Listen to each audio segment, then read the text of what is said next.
문재인 정부 출범한 첫날입니다. 대통령 선거 기간 동안에 더불어민주당에서 문재인 캠프의 특보단장을 지내신 민병두 의원과 함께 관련된 얘기 좀 나눠보겠습니다. 안녕하십니까? 예, 반갑습니다. 축하 많이 받으셨죠? 네. 네. 내가 이긴 것처럼 기쁘다. 그런 건 맞습니까?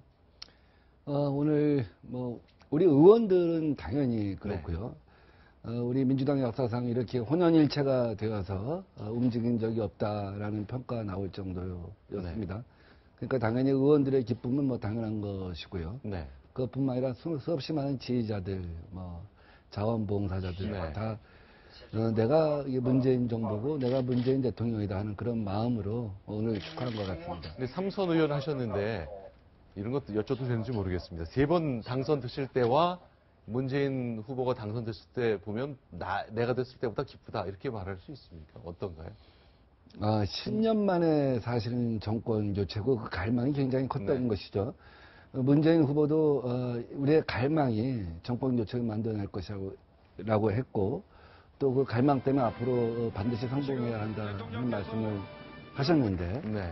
저희도 아마 그런 갈망이었던 것 네. 같아요. 그리고 정말 10년 만에 다시 여당 국회의원이 되기 때문에 네. 기쁨보다는 네. 그 책무가 훨씬 큰 중압감으로 다가오고 있습니다. 알겠습니다. 오늘 문재인 대통령이 첫날 행보를 보면 야당 4곳을 전부 다 방문해서 이제 얘기를 나누셨잖아요.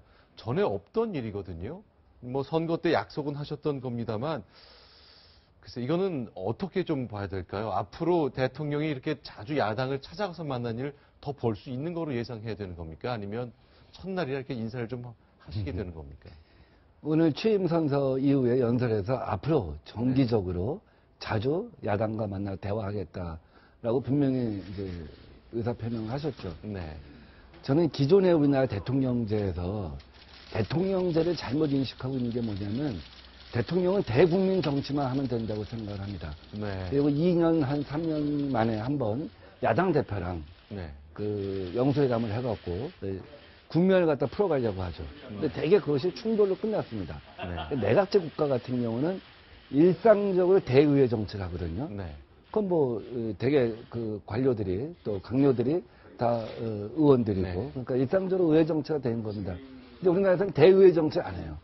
그러니까 링컨이나 루즈벨트나 미국의 선거한 대통령, 특히 루즈벨트 같은 경우는 첫 100일 동안 대의회 정치를 통해서 루즈벨트의 어떤 성공의 시대에 열어간 거 아니겠습니까?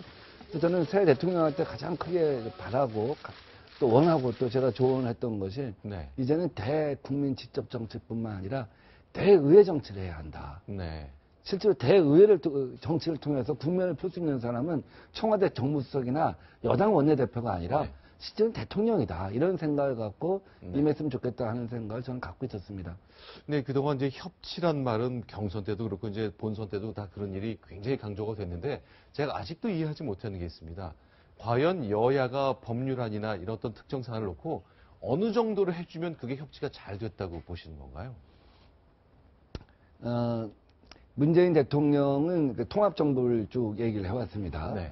그런데 일부에서는 연정까지 얘기를 한 적이 네. 있죠. 연정이라 하면은 자리를 어떻게 배분하는 것이 중요한 것이 아니라 앞으로 5년 동안 우리나라를 어떻게 가야겠다 하는 그 목표를 정해놓고 프로그램에 대한 합의가 있어야지만 실제로 연정이 가능한 것이겠죠. 네. 그러니까 우리나라가 중부담 중복지국가의 초입까지 가는 걸 목표로 한다랄지 네. 혹은 일자리 나누기랄지 비정규직 문제 어떻게 해결하겠다 네. 하는 것에 대한 목표와 프로그램이 합의가 돼야지 연정이 가능한 것이죠. 네. 근데 지금 당장 네. 그런 연정이 가능할 거라고 보지는 않습니다. 그런 네. 프로그램에 합의하기까지는 굉장히 오랜 시간이 걸릴 거라고 봐요. 네. 그렇다고 한다면 과거에 지금까지 우리 국회 선진화법과 여러 가지 제도 하에서 여야가 실컷 하는 게 1년 내내 싸워갖고 네. 비쟁점 법안 몇 가지를 갖다 교환하고 끝나는 것을 네. 1년 농사 끝났다고 보는 것이죠. 네. 이렇게 돼갖고는 우파 정부가 정권을 잡든 좌파 정부가 정권을 잡든 우리나라를 오른쪽든 왼쪽든 10m 이동시킬 수가 없다는 것입니다.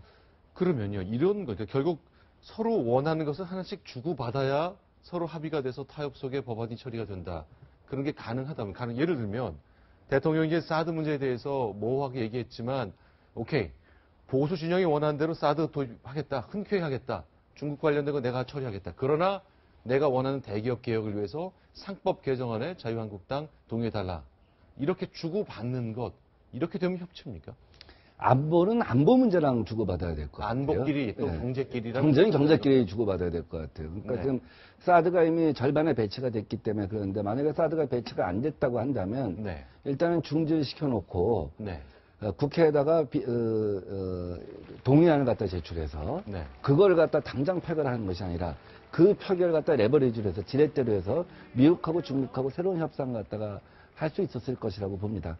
네. 근데 가장 경제 문제 같은 경우는 이제 우리가 재벌 개혁도 필요하고 재벌 개혁은 크게 두 가지입니다. 네. 재벌의 어떤 시장 행위에 관한 거 있잖아요. 갑질에 관한 문제가 있고 네. 지금 늘 이렇게 문제가 드러나고 있는 재벌의 어떤 비리랄지 부정이랄지 소유 문제 같은 것이 있을 수 있죠. 이런 것들에 대한 우리가 이 개혁을 해나가는 한편에서 네. 또 새누리당이 그동안 해왔던 얘기가 있지 않습니까? 네. 규제 완화랄지 서비스 네. 산업 발전 문제랄지 거기서 독소 조항은 빼고 우리가 합의할 수 있는 네. 부분이 무엇인가 이런 거에 대한 고민은 저는 할 수 있다고 생각합니다. 그러면요, 이제 주고 받는 것 냉정하게 해야 될 것. 앞으로 이제 타협의 예술을 보여주셔야 되는 것 같은데 협치를 강조했는데 오늘 제가 봤던 것 중에 하나가 대통령은 야당 네 곳을 다 다녔지만 송영길 의원이 안철수 정계 은퇴하라. 안철수 빼면 우리가 국민의당과 함께 할 수 있다. 이런 것 때문에 오늘 이 시점에 꼭 첫날 이렇게 했어야 되나 싶은 생각도 좀 들더라고요. 그건 어떻게 좀 봐야 되는 겁니까? 당의 공식 입장은 아닌 거겠죠? 네. 제가 아까 말씀드렸던 것처럼 대국민 정치뿐만 아니라 대의회 정치를 이제 네. 대통령이 직접 해야 한다는 말씀을 드리지 네. 않았습니까? 그래서 앞으로 이 정국을 어떻게 운영할 것인가. 기존에 뿌리가 같다고 대통령께서 가서 직접 말씀하셨잖아요. 네. 오늘 국민의당을 방문하면서 네. 우린 뿌리가 같기 때문에 더 협치가 잘 될 것 같다 한 얘기를 했고 네. 또 우리 정의당 가서는 네. 가치를 공유할 게 많다 이렇게 말씀하지 않으셨습니까? 네. 그래서 그런 면에서 보면 대통령의 어떤 국정 운영 철학이 제일 중요하고 네. 그런 대통령의 국정 운영 철학에 기반해서 야당과의 관계가 단순히 협치로 갈지 그 이상으로 갈지 또 개헌 문제 같은 경우도 굉장히 야당에서 중요하다고 생각하는 이슈인데 네. 이 개헌을 계기로 해서 야당하고 개혁 법안에 대해서 어떤 큰 협치를 할 수 있을지 이런 건 뭐 기본적으로 대통령의 어떤 국정 철학이 가장 중요하다라고 보고 있습니다. 그럼 실제로 당내에서 국민의당과 함께하기 위해서는 안철수 의원이 좀 벗어나 있으면 같이 좀 해볼 수 있겠다는 생각이 좀 있긴 있는 겁니다. 그거는 대통령 선거가 끝나고 나면 승자는 이제 패자를 네. 포용하고 또 승자가 겸손을 보이는 것이 가장 큰 네, 네. 전 미덕이라고 생각합니다. 왜냐하면 그 분들을 지지한 국민이 적어도 각각 20, 30%씩은 있는 거 아니겠습니까? 네.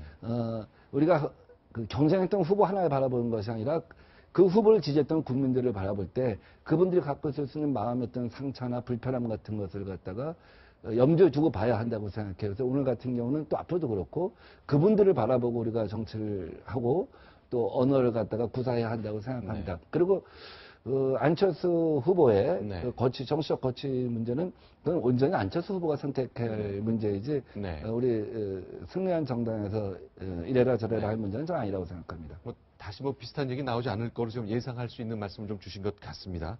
근데 제가 좀 여쭤보고 싶은 게 이제 사실은 이제 10년 전도 비슷한 상황이 있었거든요. 그러니까 정권 교체가 이루어진 이후에 노무현 대통령이 탄생했던 10년 전을 생각해 보면, 근데 그때 이제 열린 우리 당이 이제 과반도 차지하면서 주도적인 세력으로 왔는데 돌이켜 보시니까 어떠세요? 우리가 그때 이런 걸 알았더라면 더 잘할 수 있었을 텐데. 그래서 요즘에 좀 반면 교사로 삼을 수 있을 생각이랄까. 어떤 얘기를 좀 동료 의원들이랑 많이 하십니까? 이제 9년 만에 사실 여당 의원이 된 겁니다.